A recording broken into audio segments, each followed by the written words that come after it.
In the summer of 1945, as the Second World War was drawing to a close, the Japanese colony in Korea began to collapse.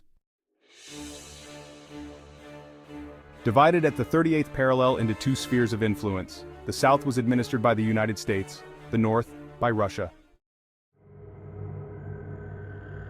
The uneasy peace of the Cold War was shattered in June 1950 when the North Korean army invaded the South. Though initially the North Koreans made large inroads, capturing the capital city, Seoul, by the autumn, they were in full retreat. It was then that Hwang Pyong-Wån and his brother were separated. Hwang Pyong-Wån managed to hide and avoid being drafted into the North Korean army. He stayed in the South and worked as a pharmacist. His brother, a doctor working in Seoul treating wounded soldiers from the South Korean army, was taken north as the North Korean army retreated. Dragged apart in 1950, they met again in 2000 in Seoul for the first time in 50 years, after the two governments finally agreed to initiate a limited program of family reunification. As a doctor, Hwang Pyong-Wån's brother had ended up working for the Air Force, a good job in a military dictatorship. But even those with privileges in North Korea don't do that well. When the brothers met, Hwang Pyong-Wån asked about how life was north of the 38th parallel. He had a car, but his brother didn't. "Do you have a telephone?" he asked his brother. "No," said his brother. "My daughter, who works at the foreign ministry, has a phone. But if you don't know the code, you can't call." Hwang Pyong-Wån recalled how all the people from the north at the reunion were asking for money, so he offered some to his brother. But his brother said, "If I go back with money, the government will say, 'Give that money to us. So keep it.'" Hwang Pyong-Wån noticed his brother's coat was threadbare. "Take off that coat and leave it, and when you go back, wear this one," he suggested. "I can't do that," his brother replied. "This is just borrowed from the government to come here."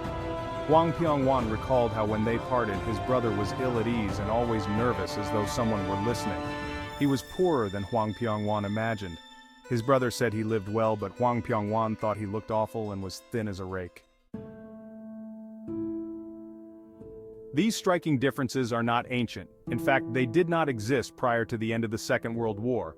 But after 1945, the different governments in the North and the South adopted very different ways of organizing their economies. South Korea was led.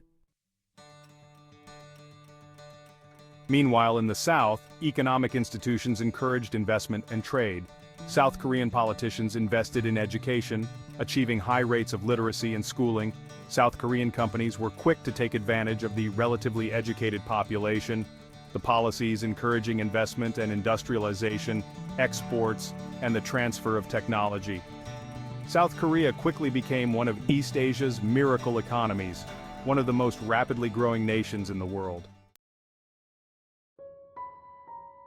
The economic disaster of North Korea, which led to the starvation of millions when placed against the South Korean economic success, is striking. Neither culture nor geography nor ignorance can explain the divergent paths of North and South Korea. We have to look at institutions for an answer.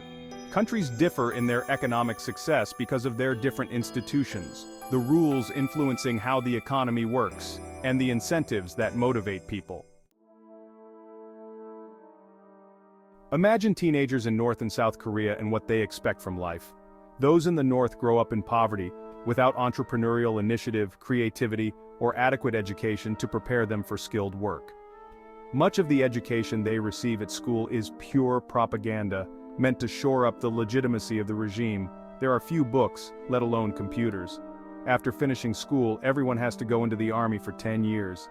These teenagers know that they will not be able to own property, start a business, or become more prosperous even if many people engage illegally in private economic activities to make a living.